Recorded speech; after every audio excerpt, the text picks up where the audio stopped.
I've driven long distances plenty of times. I'm the kind of person who enjoys late-night drives, the empty highways, the quiet of the road. But after what happened last summer, I can't shake the uneasy feeling every time I'm behind the wheel, especially at night. That was the night I realized how quickly things can go from normal to terrifying. I was driving home from a weekend camping trip up in the mountains. It was around 11 p.m., pitch black, with only the headlights of my truck cutting through the darkness. The road I was on was long and winding, barely any streetlights, and I hadn't seen another car in miles. Just the hum of the engine, the sound of tires on asphalt, and the faint chirping of crickets outside.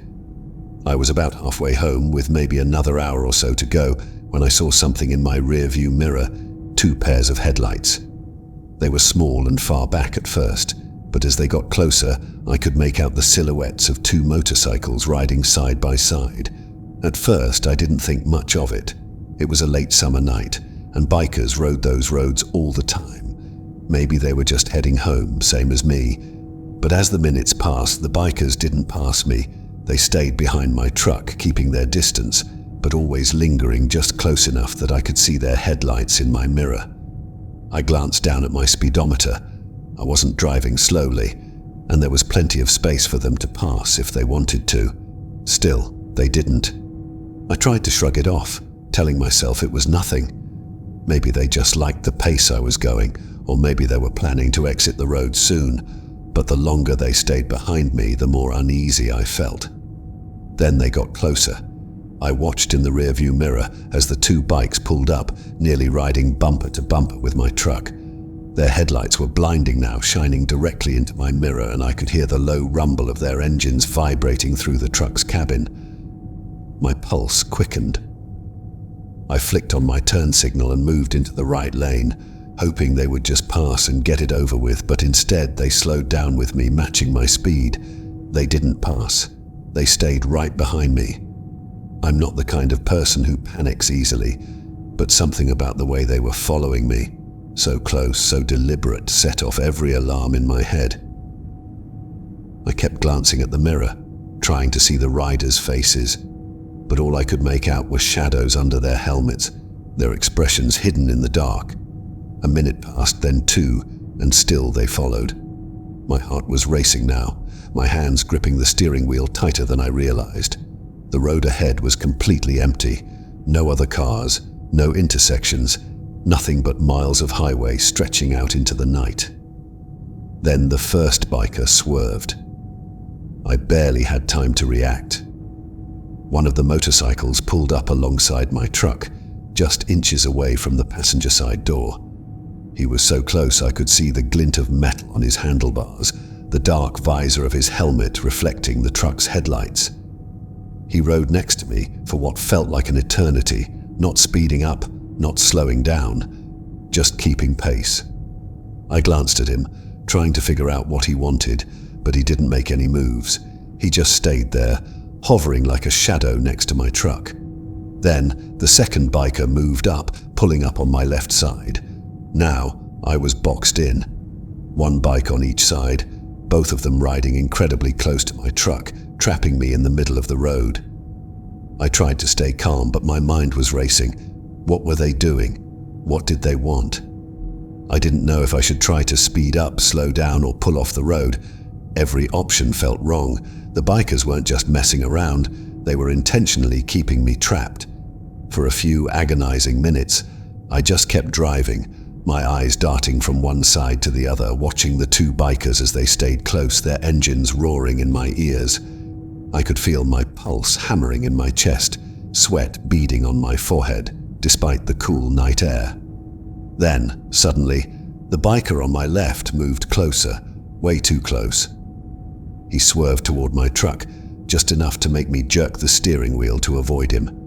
My truck veered toward the right, the tires scraping the edge of the road, but I managed to keep control. My heart was in my throat as I pulled the truck back into the lane, but the bikers weren't done. The one on the right did the same thing, swerved closer, forcing me to move toward the center of the road. It was like they were playing with me, testing how far they could push me before I lost control. The worst part was, they weren't saying anything, not even signaling what they wanted, just toying with me, silent and menacing. I knew I couldn't keep this up, I had to do something. Up ahead, I saw a gas station sign, one of those old, dimly lit ones, the kind you only see in the middle of nowhere. It was just off the next exit, and without thinking, I hit my turn signal and took the exit ramp. To my horror, the bikers followed. I could feel my heart pounding as I pulled into the gas station, barely slowing down as I screeched into the parking lot. There were a few cars parked near the pumps, and the gas station itself was dimly lit, but at least there were people around. The bikers pulled in right behind me, their headlights cutting through the darkness, and I braced myself for whatever was going to happen next. But then, just as I pulled up near the gas station's convenience store, they stopped.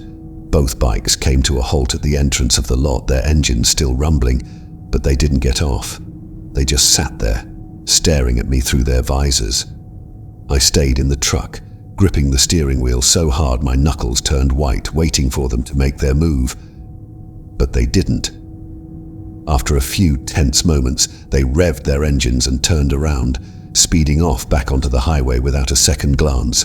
I sat there for what felt like hours, trying to calm my racing heart, watching the red tail lights disappear into the night.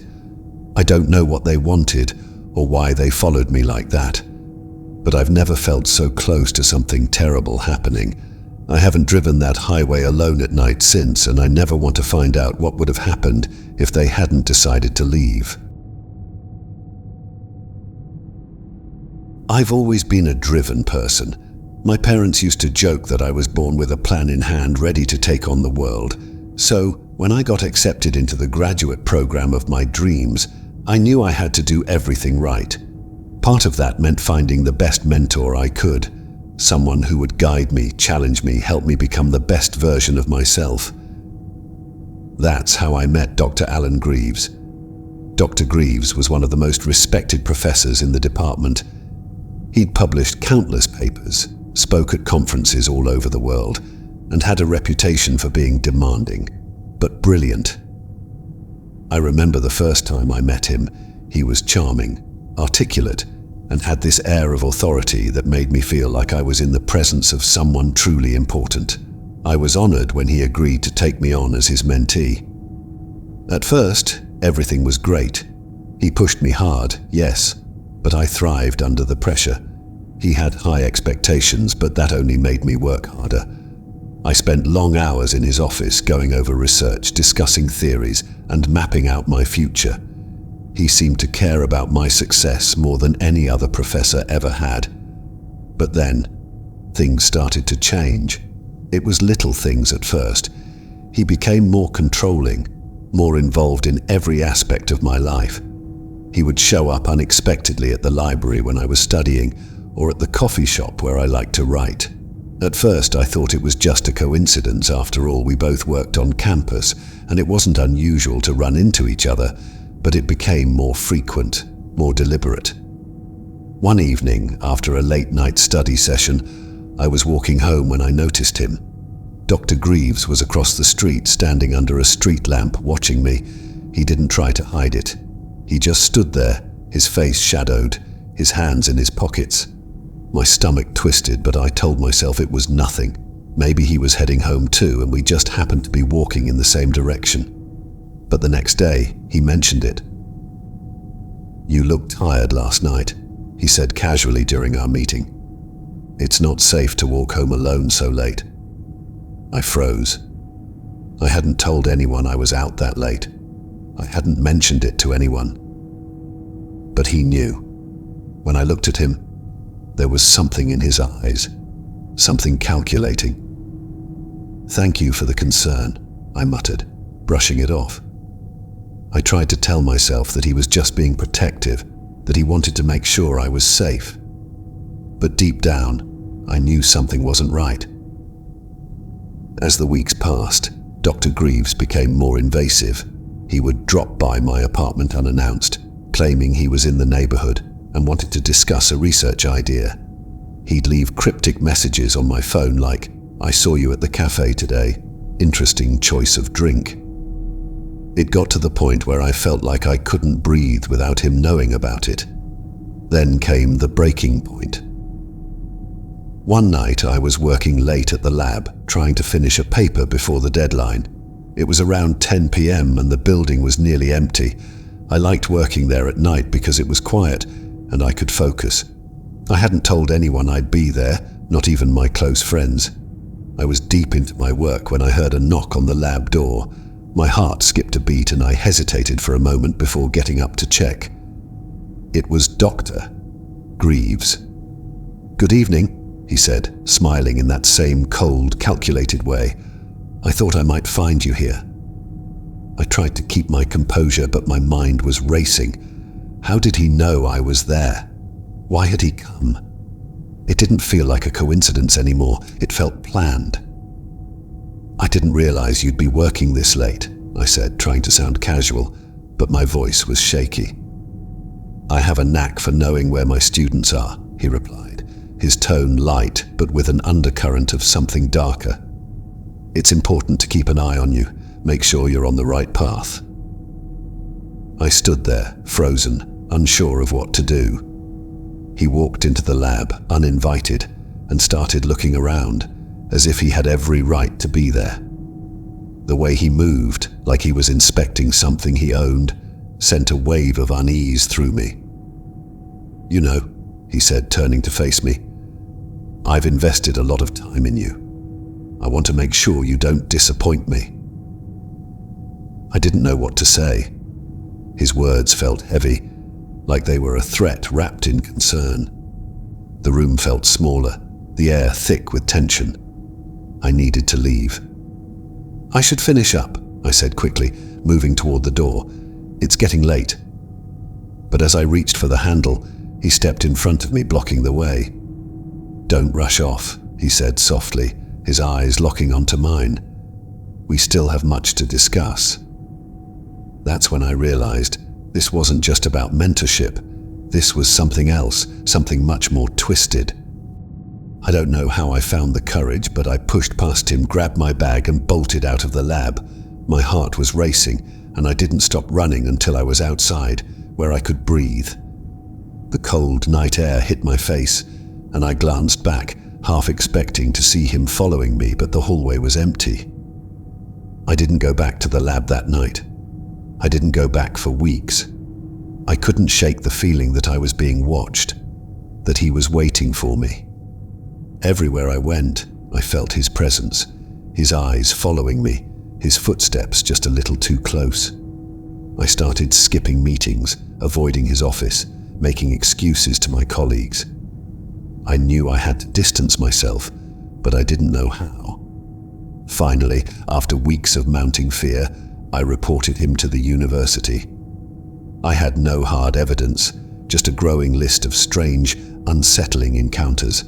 But I knew something wasn't right, and I couldn't keep living like that. The university didn't do much. They brushed it off, told me I was overreacting, that Dr. Greaves had always been intense, but was respected. No one seemed to believe me, and I was left to deal with it on my own. I switched mentors, but the fear never left. Every time I see someone out of the corner of my eye, I think of him. Every time my phone buzzes late at night, I wonder if it's another cryptic message from Dr. Greaves. I've moved on, graduated, and started my career. But I can't help but feel like he's still out there, watching, waiting for the moment when I'm not paying attention. And the worst part, I know he'll never stop. This happened a couple of years ago, and it still creeps me out when I think about it. It was one of those ordinary nights that turned into something I'll never forget. I had been working late at my job downtown. I'd missed my usual bus, so I had to take the last one running that night. It was nearly midnight and the streets were empty as I walked to the bus stop. I didn't think much of it at the time. It was a quiet weeknight, and I just wanted to get home. The bus pulled up and I climbed on. It was practically empty except for a few scattered passengers, a woman in the back, a man reading a book up front, and another guy sitting near the middle, hunched over, staring at his hands. I didn't pay much attention to any of them as I slid into a seat near the back, leaning my head against the window and zoning out with my headphones. But after a few minutes, I started to get this weird feeling, like I was being watched. You know that sense you get when someone's eyes are on you? I tried to ignore it, but it kept nagging at me, so I finally glanced up, scanning the bus through the reflection in the window. That's when I saw him, the guy sitting near the middle. He was staring straight at me. His head was turned just enough that I could see his eyes in the reflection, but when I looked directly at him, he quickly turned his gaze back to his hands. I shrugged it off, telling myself I was just being paranoid. Maybe he'd zoned out too and accidentally looked in my direction. I tried to go back to listening to my music, but I couldn't shake the feeling that something was off. I glanced up again, and this time he was facing me fully, staring with this intense, unblinking gaze. It wasn't just a casual glance either. It was the kind of stare that makes you feel exposed, like he was trying to see right through me. I turned away quickly, trying to act like I hadn't noticed, but my pulse quickened. I told myself he was probably harmless, maybe just a little strange. I tried to focus on the dark streets outside, but I could feel his eyes on me the entire time. A few stops later, the other passengers got off. Now it was just me, the man, and the driver. The bus felt cavernous, the hum of the engine the only sound filling the empty space. I tried to keep my cool, but my mind was racing, thinking about every story I'd ever heard about people disappearing on late-night buses. Then, without warning, he got up from his seat and moved closer, sitting directly across the aisle from me. I tensed up, glancing at him out of the corner of my eye. He wasn't much older than me, maybe in his early 30s, but there was something unnerving about him. His clothes were disheveled, and his hands were shaking slightly, like he couldn't keep them still. "Hey," he said, his voice barely above a whisper. I forced a polite smile, keeping my responses short. "Hey, you shouldn't be out this late," he said, his voice wavering. "You never know who you might meet." I tried to keep my expression neutral, but every alarm in my head was going off. "Yeah, I guess," I mumbled, turning to look out the window again, hoping he'd take the hint. But he didn't. He leaned closer, his voice dropping even lower. "It's not safe, you know," he said. "Not everyone's nice." I glanced toward the front of the bus, hoping the driver would intervene, but he seemed oblivious, staring straight ahead as the bus rolled down the empty street.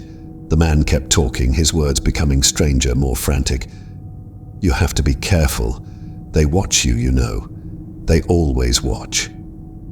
His hands were shaking harder now, twitching in his lap, and his eyes were wide, unfocused. I didn't know what to do. My mind raced with options. Should I get up and move? Should I tell the driver? But the thought of making him angry, of drawing attention to myself, made my skin crawl. Then, without warning, he grabbed my arm. His grip was tight, his fingers digging into my skin. I froze, my breath catching in my throat as he leaned even closer, his face inches from mine. "You need to listen to me," he hissed, his voice low and urgent. "They're coming. They'll take you if you're not careful." I wrenched my arm away, my heart hammering in my chest. "Let go of me," I snapped, louder than I meant to, my voice echoing through the empty bus. The driver finally noticed, glancing back through the rearview mirror. "Hey, what's going on back there?" The man recoiled, suddenly looking nervous, glancing between me and the driver. He muttered something under his breath, then got up quickly, stumbling toward the front of the bus. I watched, my whole body tense as he spoke to the driver for a moment before stepping off at the next stop. As the doors closed behind him, I let out a shaky breath, my hands trembling. I told myself it was over, that he was gone, but something about the encounter left me uneasy. The bus continued on, and when my stop came up, I practically bolted for the door, thanking the driver quickly and stepping out into the cold night. I glanced around, making sure the man wasn't anywhere nearby, then started walking quickly toward my apartment building. But as I rounded the corner, I saw him. He was standing at the end of the block, partially hidden in the shadows, just watching me. His face was expressionless, and his hands, still shaking, hung loosely at his sides. My stomach dropped. I spun around, heading in the opposite direction, trying to put as much distance between us as possible. I could hear footsteps behind me, uneven and shuffling, following me through the quiet streets. I turned again, ducking into an alley, my heart pounding in my ears. I hid behind a dumpster, pressing myself against the cold brick wall, listening to the sound of my own breathing. For a moment, everything was silent. And then, I heard it. The slow, deliberate sound of footsteps approaching the alley. I held my breath, praying he wouldn't find me, that he would just keep walking. The footsteps stopped just outside the alley, and I could hear him breathing, ragged and erratic. I squeezed my eyes shut, waiting, hoping. Then, after what felt like an eternity, the footsteps continued down the street, fading into the distance. I stayed there for a long time, waiting until I was sure he was gone before I finally slipped out of the alley and ran the rest of the way home, locking the door behind me. I called the police that night, but when they went to check the area, they found nothing. No trace of the man, no sign that anyone had been there at all. I never saw him again, but I still think about him sometimes. His shaking hands, his urgent whispers, the way he watched me from the shadows. I still don't know what he wanted, if he was dangerous or just disturbed, but the memory of his grip on my arm still makes my skin crawl. And every time I ride the bus home late at night, I can't help but look over my shoulder, wondering if he's out there somewhere, still watching. I've been carrying this with me for years, and to this day I still don't fully understand what happened. It was about 5 years ago when my brother, Chris, came back after disappearing for almost a decade. I've never been able to shake the feeling that something wasn't right about his return. Chris and I were close growing up. He was 2 years older than me, and I followed him everywhere. We did everything together, and for the most part, I looked up to him in the way younger siblings often do, but things got weird after he turned 18. Chris had been arguing with my parents for months. He was restless, wanted to travel, take a gap year before college, but my dad was old-fashioned and wouldn't hear any of it. They fought constantly, and one night, after a particularly bad blowout, Chris walked out of the house and never came back. At first, I thought he'd just cool off and come home after a few days, but days turned into weeks. My parents called the cops and there was an investigation, but nothing ever came of it. Chris had just vanished. No notes, no messages, just gone. I was 16 at the time, and for years I held on to the hope that one day he'd come back. My parents, not so much. They grieved him like he was dead, though they never said it out loud. But me, I never believed he was truly gone. It didn't make sense for Chris to just disappear like that. Then, one random Thursday night, it happened. I was having dinner at my parents' place, just like I did every week, when we heard a knock at the door. My dad went to answer it, and that's when I heard my mom gasp. I looked up, and there he was. Chris. I couldn't believe it at first. I thought maybe I was seeing things, but there he was, standing in the doorway, looking older, scruffier. But it was him. "Hey," he said, in this calm, almost detached voice. "It's me." My mom started crying immediately, throwing her arms around him, pulling him into the house. My dad was more cautious. He stood back, sizing Chris up like he was trying to figure out if it was really his son standing in front of him. I didn't know what to feel. I should have been ecstatic, right? My brother had come back after all these years. But something felt off, right from the start. He looked like Chris, sounded like Chris. But there was this distance in his eyes, like he wasn't really there. We sat down in the living room, and my parents started asking questions, rapid fire. Where had he been? What had he been doing? Why didn't he call? But Chris barely answered. His responses were vague, like he didn't want to talk about it. "I've been around," he said. "I didn't want to bother you guys." It didn't make sense. How could he just brush it off like that? 10 years without a word, and he acted like it was no big deal. My mum, bless her, was just so relieved to have him back that she didn't push too hard. But my dad wasn't so easygoing. "Chris," my dad said, leaning forward in his chair, his voice steady but firm, "we need to know what happened. We thought you were dead." Chris shrugged, not meeting his eyes. "I didn't think you'd want to hear from me," he said, his tone flat, like it didn't matter at all. The Chris I remembered would have been upset, would have shown something. But this wasn't the Chris I knew. That night, Chris stayed in his old room, the one that had been left untouched since the day he disappeared. My mom doted on him, making sure he had clean sheets, offering him food, but he barely seemed to care. He just went to bed without saying much more. I couldn't sleep that night. I kept thinking about how strange the whole situation felt. Chris had always been full of energy, always talking, joking, doing something. But this version of him was quiet, withdrawn, almost cold. The next morning things got weirder. I woke up early, went downstairs to grab some water, and saw Chris sitting in the living room staring out the window. He didn't notice me at first, and I watched him for a moment.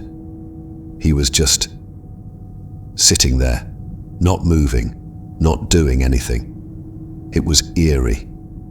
I cleared my throat, and he turned around, his face completely blank. "You okay?"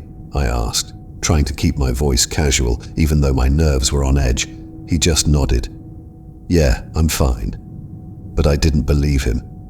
There was something in his eyes that wasn't right. It was like he was looking through me, like he wasn't really there. Over the next few days, things didn't get any better. Chris didn't seem interested in reconnecting with anyone. He barely spoke to me or my parents. He'd sit in silence for hours, staring out the window or pacing the house late at night. And the worst part? He never explained where he'd been. Every time we asked, he'd brush it off or give a vague answer, something about traveling or finding himself, but he never gave any real details. One night, after everyone had gone to bed, I heard footsteps in the hallway. It was late, maybe 2 a.m.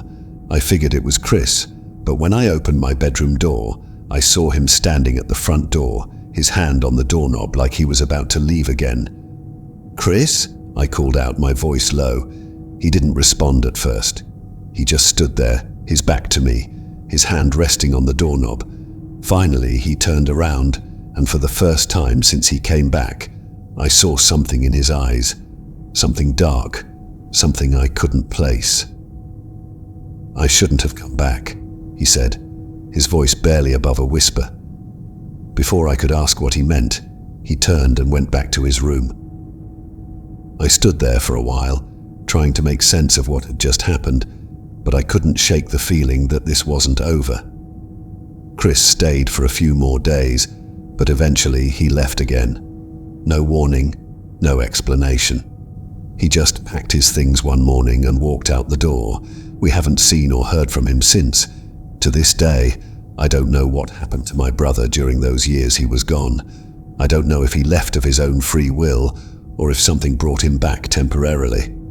All I know is when he came back, he wasn't the same, and a part of me wonders if he was ever really Chris at all.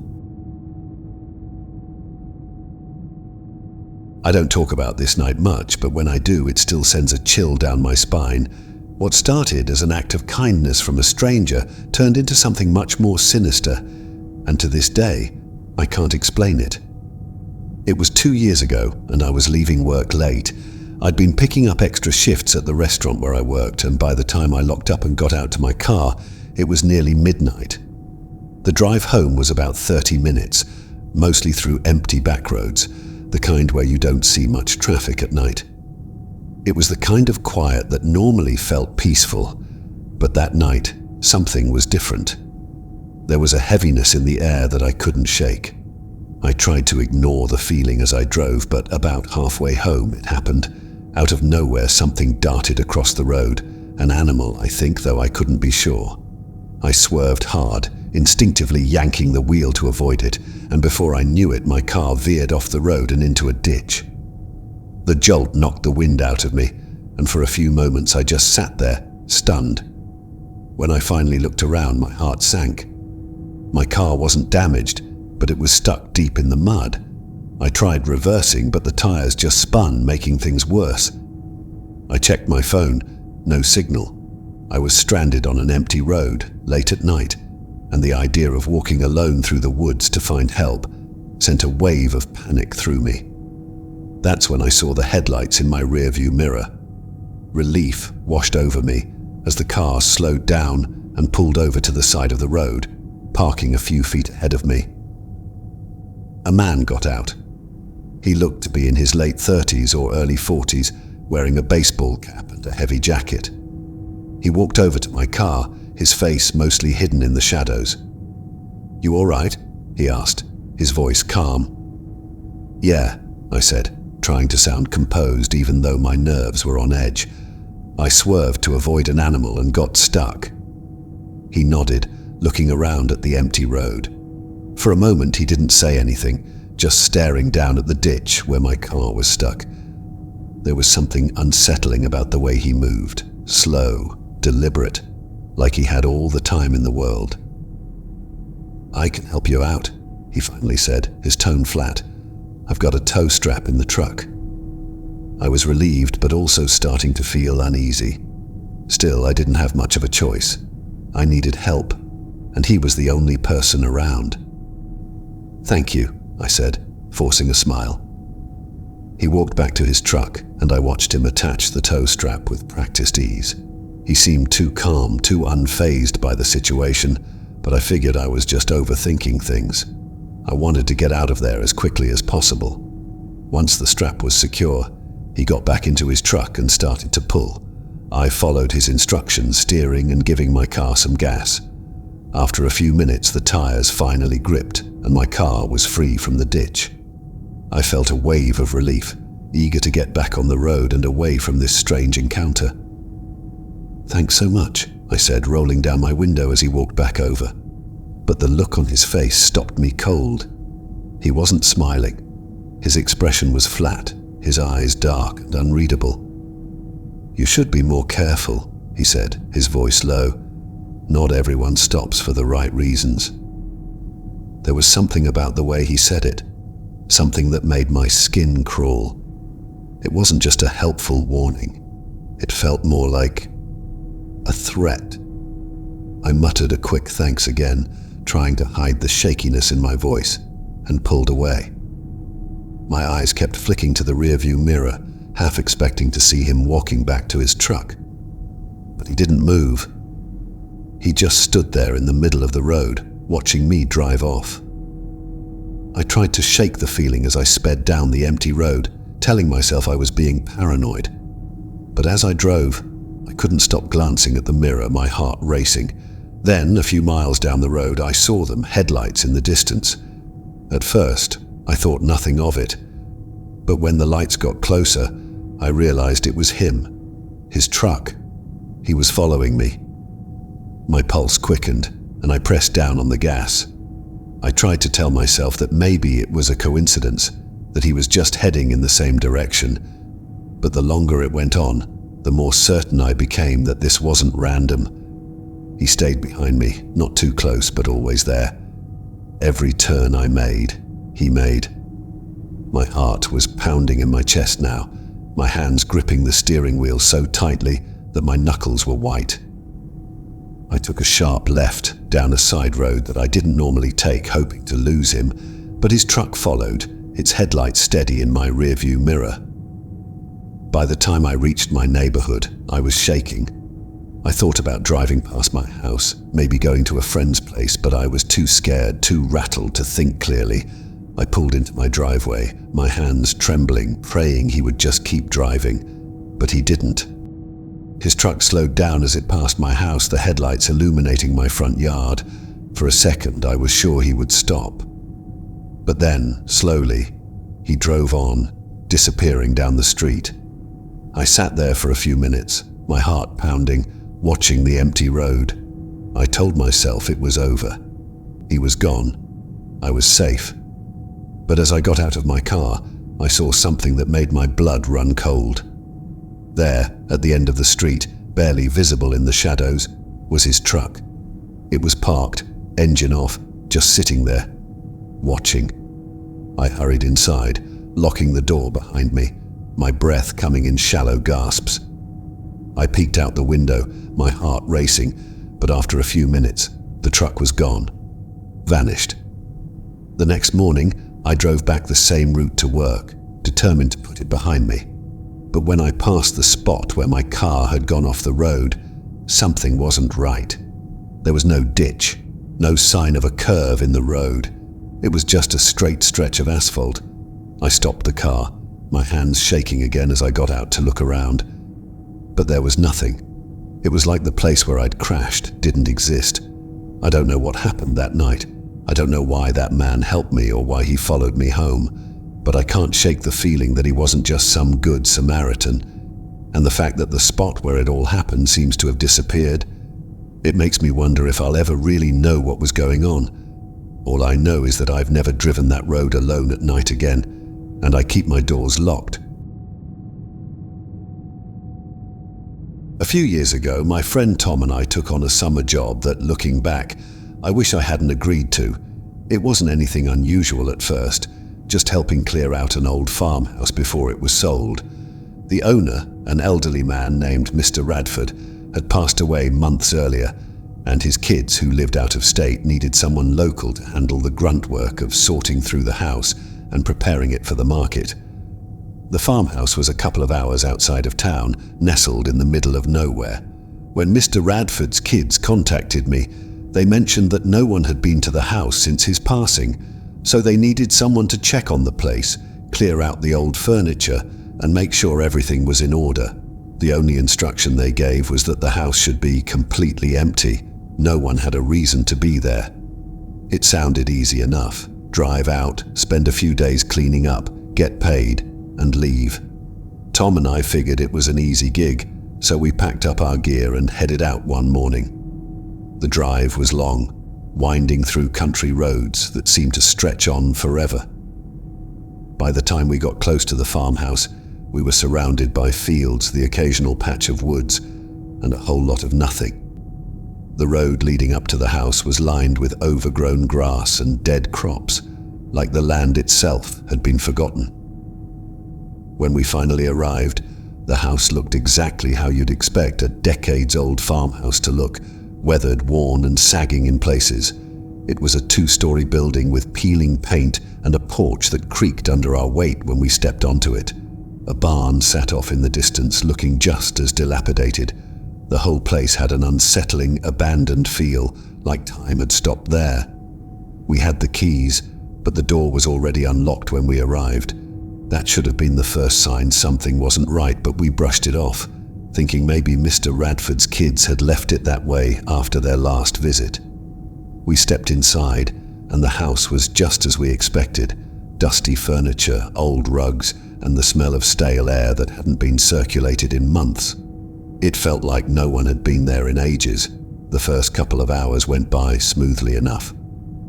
We started clearing out some of the old furniture, packing up what was worth saving and tossing the rest. It wasn't until we were in the kitchen that things started to feel off. Tom was in the living room, moving an old chair, when I heard him call out, "Hey, did you leave this back door open?" I walked over to see what he was talking about. The back door, which led out to the overgrown backyard, was wide open, creaking slightly as the breeze caught it. I hadn't been anywhere near it, and I was pretty sure it had been closed when we got there. I shrugged it off, assuming maybe the wind had blown it open. But then things started to get stranger. As we were working in the upstairs bedroom, I heard a distinct noise from downstairs. A soft thud, like something had been knocked over. I froze, listening, but Tom didn't seem to hear it. "Did you hear that?" I asked, my voice barely above a whisper. "Hear what?" Tom replied, looking at me with confusion. I shrugged it off, figuring it was just my imagination, but the feeling of unease stuck with me. There was something about that old house, something about the way the air felt heavy, like the walls were holding a secret they didn't want to share. We kept working, but I couldn't shake the feeling that we weren't alone. Every now and then I'd catch something out of the corner of my eye, a shadow, a flicker of movement, but when I'd turn to look, there was nothing, just the empty, dusty rooms. Then, while I was clearing out the master bedroom closet, I found something strange. Tucked away in the back, hidden behind a pile of old clothes, was a small door. It was low, barely reaching my waist, like it had been built for storage. I hadn't noticed it before, and it seemed out of place, almost like it wasn't part of the original house. I knelt down and tried the handle. It was locked. "Hey, Tom," I called. "Come check this out." Tom came up behind me and I showed him the door. He tried the handle too, but it wouldn't budge. "Weird," he said. "Think we should open it?" We searched the room for a key, but couldn't find anything. Finally, Tom grabbed a crowbar from the toolbox and wedged it under the handle, popping the door open with a loud crack. Inside, there was a narrow set of stairs leading down to somewhere beneath the house. "What the hell?" I muttered, staring into the dark. Neither of us knew what to make of it. There was no mention of a basement in the paperwork, and we hadn't seen any signs of it from the outside. "We're not going down there, right?" Tom asked, his voice betraying his unease. But curiosity got the better of me. I grabbed a flashlight and started descending the stairs, my stomach knotting with every step. Tom followed reluctantly, and the further we went, the colder the air became. At the bottom of the stairs was a small concrete room, bare except for a single chair in the middle of the floor. The chair was old, wooden, and stained in a way that made my skin crawl. But it wasn't the chair that bothered me. It was the fact that there were chains attached to it. I felt sick. The room was silent, the air thick with something unspoken, something dark. We backed out slowly, neither of us saying a word. As we climbed the stairs, we both knew without speaking that we needed to get out of there. But when we reached the top, the door to the master bedroom was closed. We hadn't closed it. I looked at Tom, and the fear in his eyes mirrored my own. I grabbed the handle and yanked the door open, stepping back into the bedroom, my heart racing. The house was silent, too silent. We grabbed our things and left, moving quickly through the house and out the front door. As we reached the porch, I glanced back one last time and saw it. Someone was standing in the window watching us leave. The house was supposed to be empty. I don't know who or what was in that house with us, but I never went back. We told Mr. Radford's kids that the house was cleared out, but we never mentioned the basement or the chair or the figure we saw watching us. Some things are better left unexplained. This happened about 6 months ago, and I still get uneasy when I stop at a gas station late at night. It was one of those moments that doesn't seem like a big deal until you look back and realize how close you might have come to something terrible. It was late, probably around 1 a.m. I'd been driving back from a weekend trip to visit my parents, who live out in the middle of nowhere. I had a long drive ahead of me and didn't want to stop, but my gas tank had other plans. The highway was mostly empty, and I hadn't seen another car for miles. So when I spotted the lights of a small, run-down gas station up ahead, I figured I'd better stop and fill up. The station was old, the kind you'd expect to find in a ghost town, with flickering fluorescent lights and a faded sign that looked like it hadn't been updated in decades. There was only one pump, and the convenience store next to it looked deserted. But I didn't have much choice. I needed gas, and this was the only place around for miles. As I pulled in, I noticed a beat-up old pickup truck parked off to the side of the building. It was dark, and I couldn't see anyone inside, but something about it gave me a weird feeling. It was just sitting there, engine off, no movement. I told myself it was probably nothing, maybe someone who worked at the station or someone taking a break. I tried to shake the feeling and pulled up to the pump. The second I stepped out of my car, the cold night air hit me. It was silent, no wind, no traffic, just the faint hum of the gas pump as I inserted my card. I kept my eyes on the pump, trying to ignore the uneasy feeling creeping up the back of my neck. That's when I noticed him. He was standing near the pickup truck, just watching me. I hadn't seen him there when I pulled in, but now he was out of the shadows, leaning casually against the truck, arms crossed over his chest. He didn't move.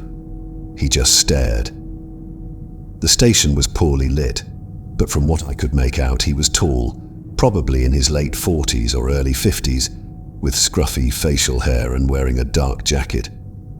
His face was blank, almost too calm, like he wasn't concerned with being seen, like he wanted me to notice him.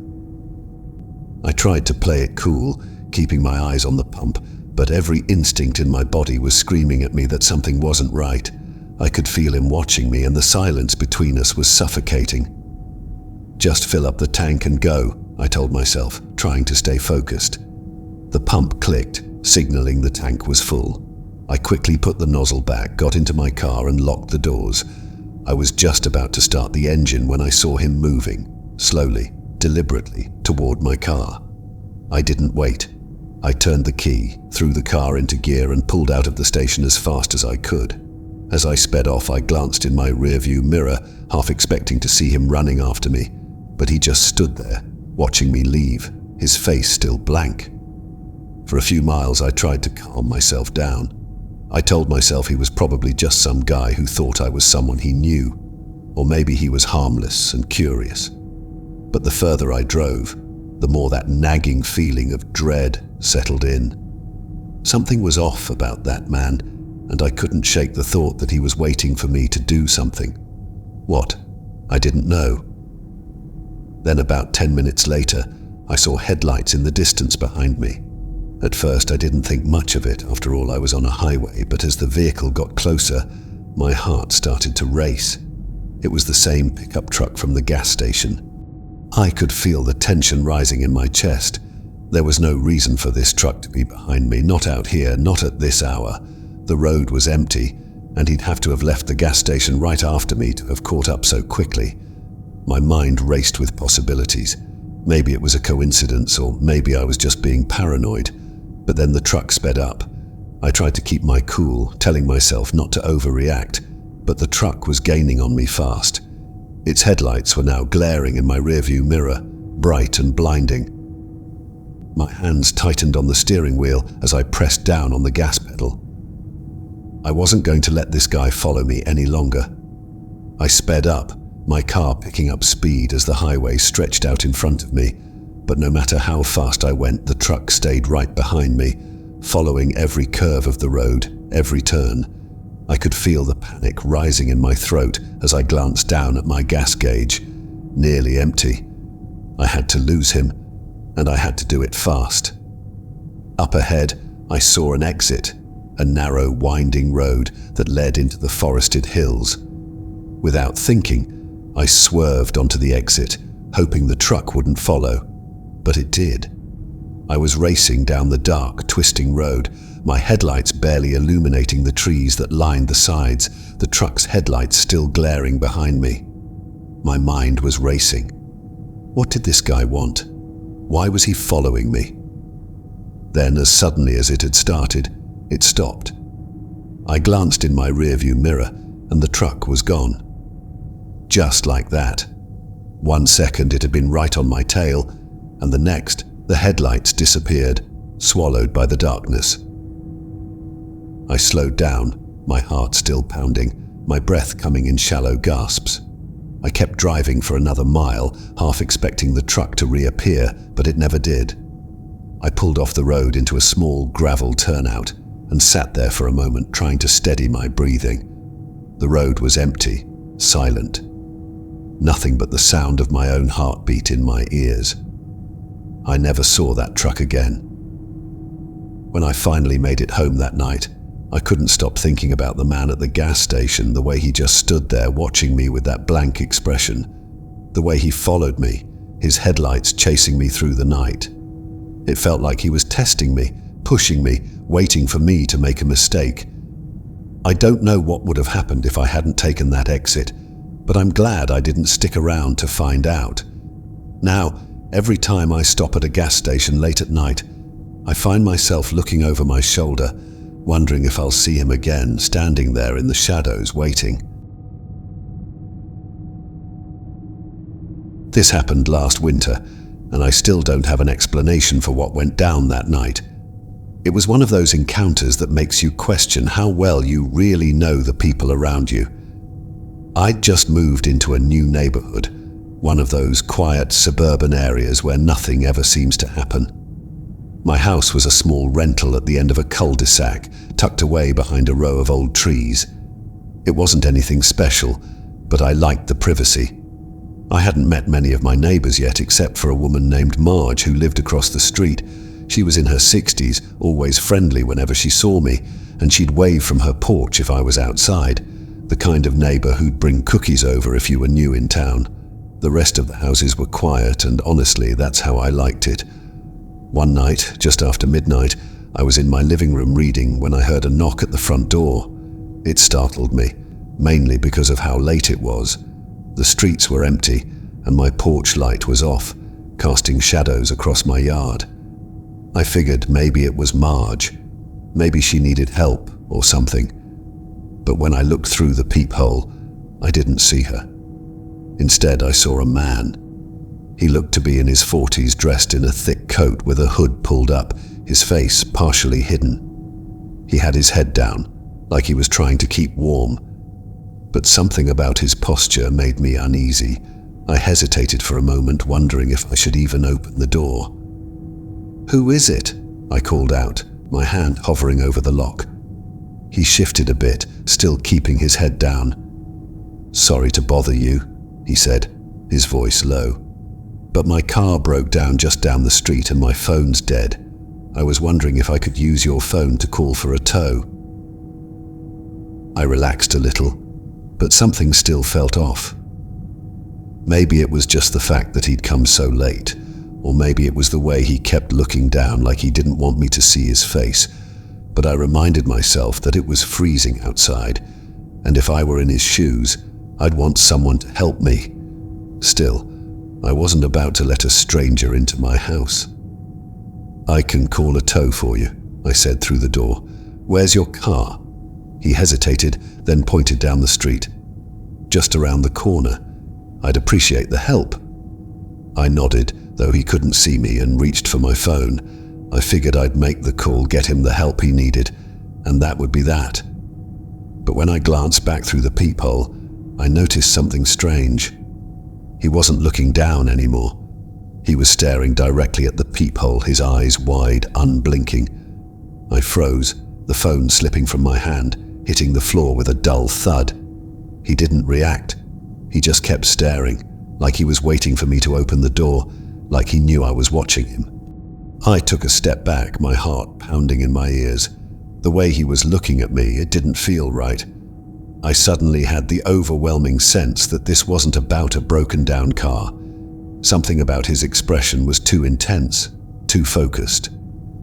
"Look, I'm calling for a tow now," I said, my voice shaky, hoping he would hear the warning in my tone. But he didn't leave. He didn't even move. He just stood there, staring through the peephole, like he was trying to see through the door, like he was trying to see me. I backed away, grabbing my phone off the floor, but my hands were shaking so badly that I could barely dial. I called the police, my voice low, explaining that there was a man at my door who wouldn't leave. They told me to stay inside, that they'd send someone over, but it might take a while because of the snowstorm that had rolled in earlier that evening. I stayed on the line with the dispatcher, glancing back at the door every few seconds. The man was still there. I could hear him breathing through the thin wood, slow and deliberate, like he had all the time in the world. Then, as I watched, he did something that made my blood run cold. He reached up slowly and tapped the peephole with one finger just once, like he knew I was watching. Then he leaned in closer, pressing his forehead against the door. "You don't want to keep me out here in the cold, do you?" he whispered. His voice was low, almost mocking. "It's not very neighborly." I felt a shiver run through me, the kind that comes from deep inside your gut. I stayed silent, gripping the phone to my ear, praying the police would get there soon. The dispatcher kept talking to me, telling me to stay calm, that help was on the way. But I couldn't focus on her words. I was too busy listening to the sound of his breathing, too close to my front door. Then, as suddenly as he'd come, he stopped. I heard footsteps on my porch, moving away from the door, and I thought maybe he'd finally given up. But when I peeked out through the side window, I saw him walking across my yard, his shadow stretching out under the streetlights, heading toward Marge's house. I felt a surge of panic. Marge was older, living alone, and I didn't know if she would have the sense to not open the door. I tried to call out to him, tried to make some noise to scare him off, but my voice caught in my throat. He walked right up to Marge's front door and knocked, the same way he had knocked on mine. I saw her porch light flick on, and then her front door opened, just a crack. I wanted to scream, to run over there, but I couldn't move, frozen in place as I watched the scene unfold. I could see Marge's confused expression as she looked out at him, the way her brows furrowed as he spoke to her, gesturing back toward my house. I couldn't hear what he was saying, but I saw her face change, her eyes widening. Then, without another word, she slammed the door shut, locking it tight. The man stood there for a moment, staring at her door, his hands clenching at his sides. Then he turned and walked back down the street, disappearing into the shadows. The police arrived about 10 minutes later. They checked the area, but he was long gone, his tracks already being covered by the falling snow. They took a statement from me and from Marge, but without much to go on, they couldn't do anything except promise to keep an eye out. After they left, Marge called me. Her voice was shaky, her usual cheerfulness gone. "He said you sent him to me," she whispered. "He said you told him I'd help him." I barely slept that night, and for weeks afterward, every knock on my door made my heart race. I never saw the man again, but I still think about him sometimes, his face pressed up against my door, his breath fogging the peephole. And every time I hear a knock after dark, I remember that cold, mocking voice on the other side, and I wonder what might have happened if I'd opened that door. A couple of years ago, my friends and I decided to take a hiking trip into the mountains. We'd been planning it for months, excited to get away from the city and spend some time in nature. The spot we picked was remote, way off the beaten path, but that's what we wanted. A weekend away from everything. There were 4 of us, me, Tyler, Ben, and Kayla. We'd all done some hiking before, but this trail was supposed to be a bit more challenging, and we were up for it. The hike started out great, the weather was clear, and the first few hours were smooth. We were laughing, talking about life, enjoying the fresh air and the views. But about halfway up the trail, the fog rolled in. At first, it wasn't much, just a light mist creeping in through the trees. But within an hour, it thickened until we could barely see 10 feet in front of us. The trail markers became harder to find, and the once clear path turned into a confusing maze of rocks, trees, and mist. It was disorienting to say the least, but we weren't too worried at first. We had maps, a compass, and GPS on our phones, so we figured we'd just slow down, take it easy, and push through. Except the fog kept getting worse. We stopped for a quick break to reorient ourselves.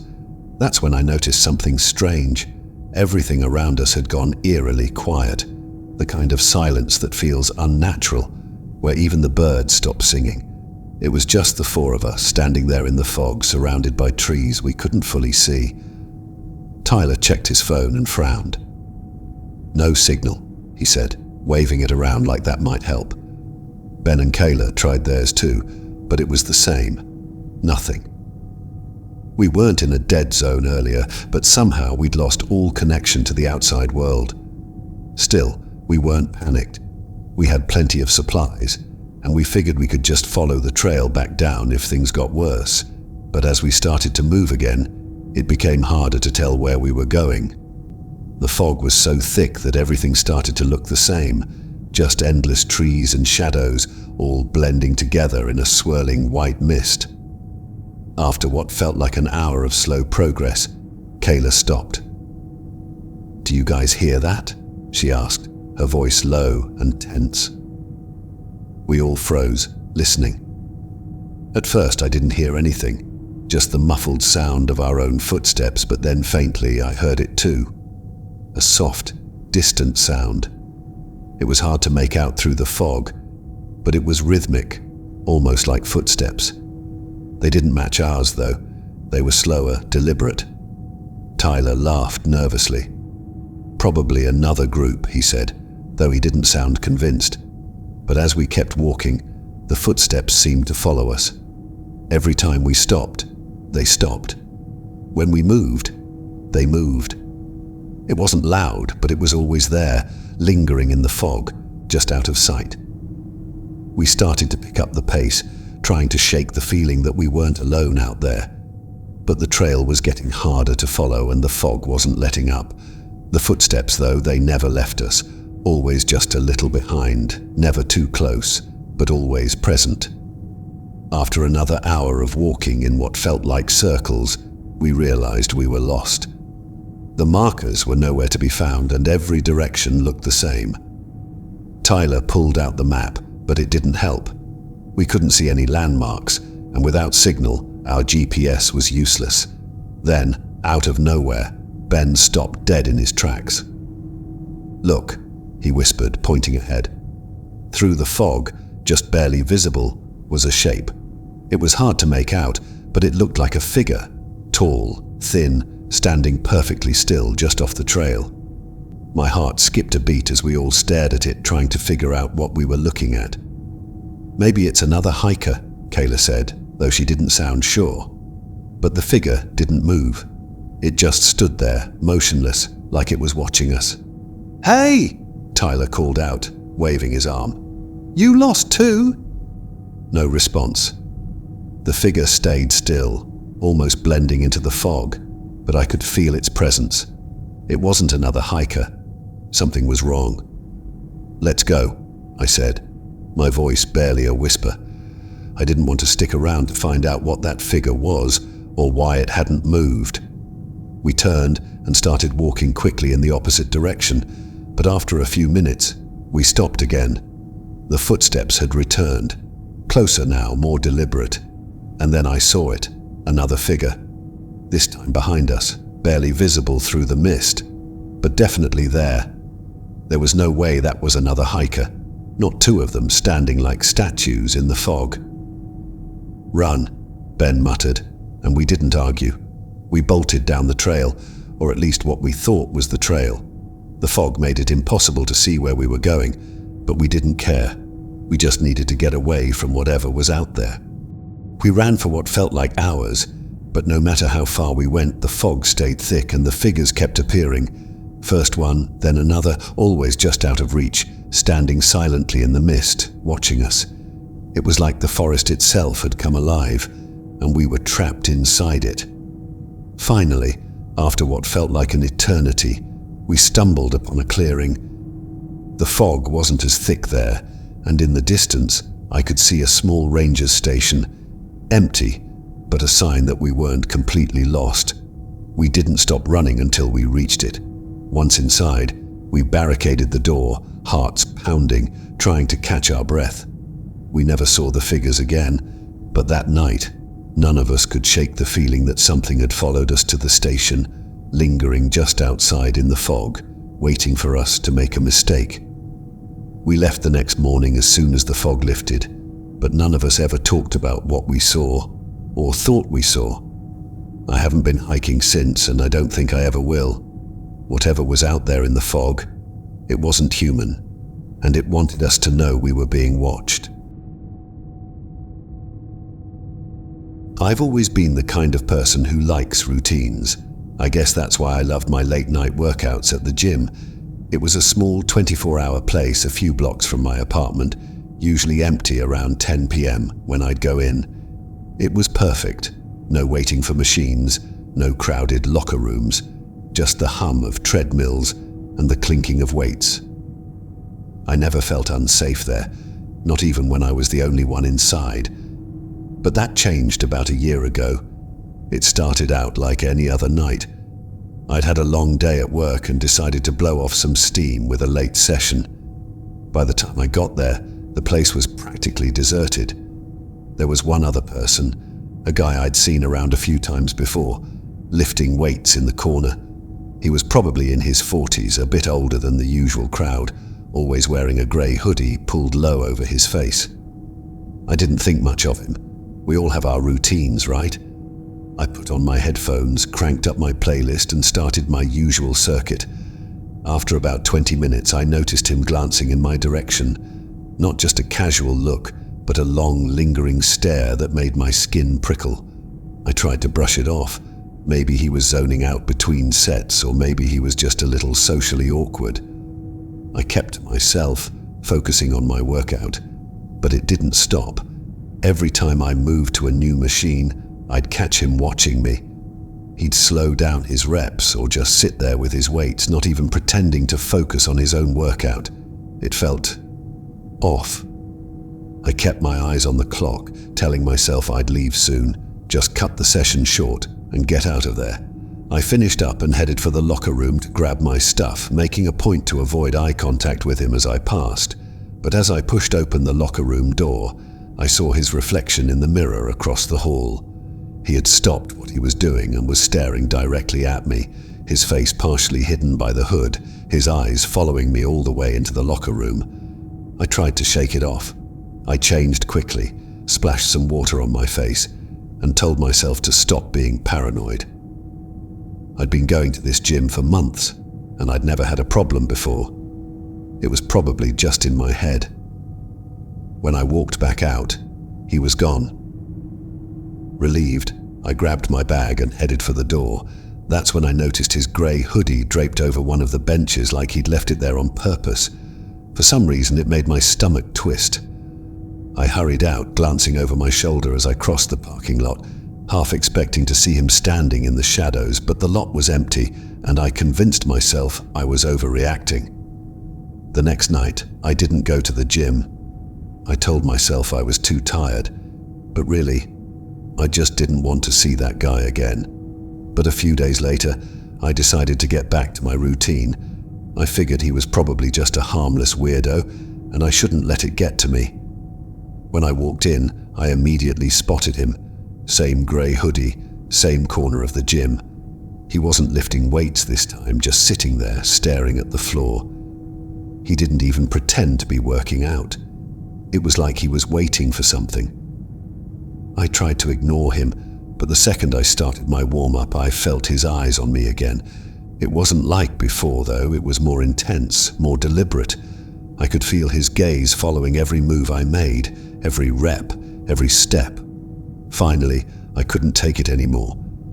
I pulled out my headphones and walked over to the front desk, where Janet, the woman who usually worked the night shift, was reading a magazine. "Hey, do you know that guy over there?" I asked, nodding in his direction. Janet looked up, frowning. "What guy?"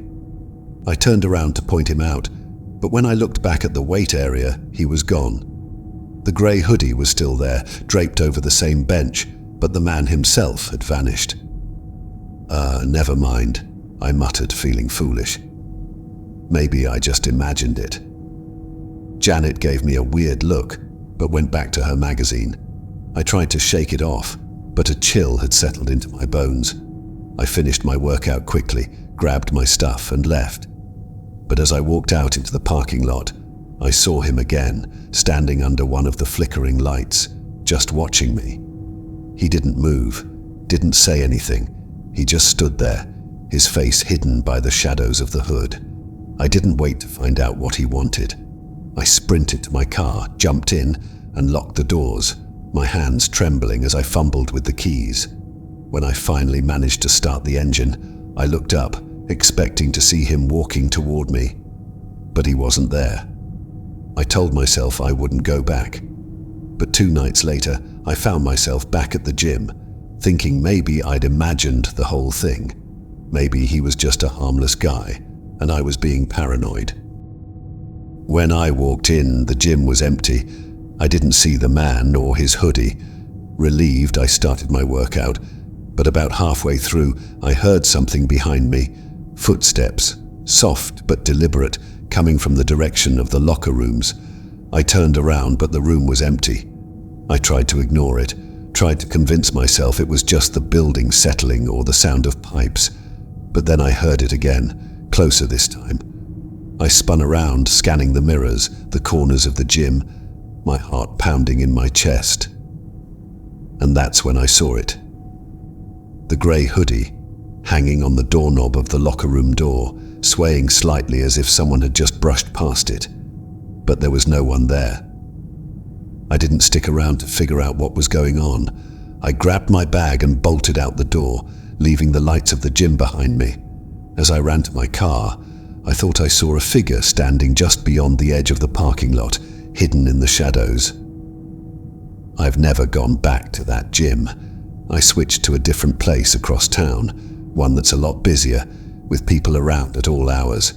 I haven't seen the man since, but sometimes, when I'm alone at night, I think about that grey hoodie.